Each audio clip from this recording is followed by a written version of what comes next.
Sa Barangay Commonwealth, Quezon City, natagpuan ang bangkay ng isang binatilyo na nakasilid sa sako.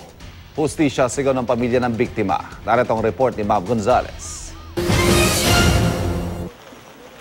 Humihingi ng tulong ang pamilya ng binatilyong pinatay at isinilid sa sako sa Manggahan, Commonwealth, Quezon City noong Sabado. May mga saksak sa dibdib ang 16 anyos na biktimang si Michael Jason Diaz Jr. nang matagpuan. Kung sino man ho nakakita sa anak ko sa pagkamatay niya, sa ginawa sa kanya, tumulong naman po kayo para pa magkaroon siya ng hustisya. Nadiskubre ng mga street sweeper ang sako na inakalang basura lang ang laman. Laking gulat nila nang makitang tao pala ang nakasilid at tadtad ng saksak sa dibdib. Yung street sweeper natin ang nakatuklas niyan. Nagwawalis kasi yung mga street sweeper natin ng madaling araw. Binubuhat nila yung sako, medyo mabigat. Ang ginawa nila, binutas nila yung sako, iniwa. Nung tumambad nga sa kanila, may tao dun sa loob. May dumaan daw ng tricycle dun, madaling araw, madilim pa.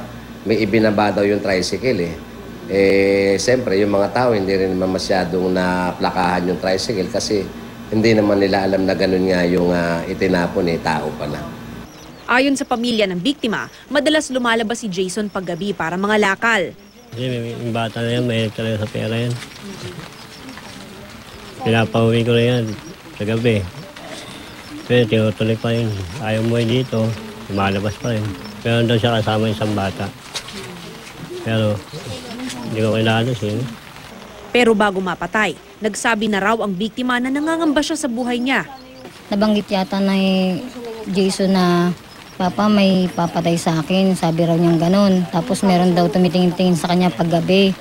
Ngayon, sagot naman nito, sino? Hindi niya na sinabi. Tapos yung inaano niya talaga na kung sino yun. Kaya sabi ni Papa niya, kaya huwag ka nang lumabas ng gabi.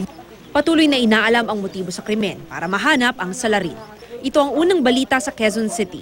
Mav Gonzalez reporting.